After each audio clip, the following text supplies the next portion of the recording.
This session introduces the theme, No Other Laws But God's.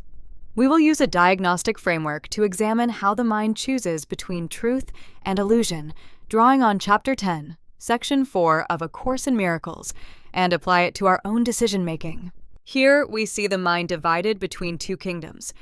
One operates under eternal, consistent lawfulness, the other under a temporary illusion of chaos. Our task is to recognize that the mind cannot truly live in both systems, and to observe where we place our allegiance each day. This slide exposes the overlap fallacy. Truth and illusion do not mix. There is no shared space between them. Truth is whole and can't be known by a fragmented mind. Whenever we try to reconcile truth with illusion, we actually lose awareness of truth altogether.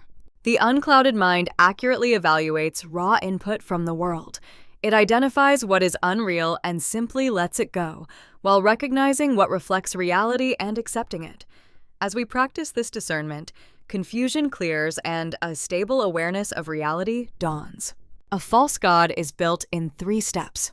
First, the mind makes a substitute for God. Second, it endows that illusion with its own power, accepting chaotic laws. Third, it fears its own projection, feeling bound and threatened. Understanding this cycle helps us withdraw belief. Relinquished freedom is only an illusion. God's laws ensure that freedom is inherent and cannot truly be lost. We can deny or obscure it, as shown on the right, but we cannot undo what was created. Our work is to recognize denial and reclaim the freedom that remains intact. Divine non-interference reflects perfect sanity. God does not enter our illusions to fight them, because that would validate what is unreal. Instead, our true creation is held unchanged in His mind, awaiting our willingness to return to it and release the distorted picture. This diagram contrasts arrogance and love. Arrogance withholds, isolates, and ultimately denies God's fatherhood. Love, by contrast, shares, expands, and accepts that fatherhood.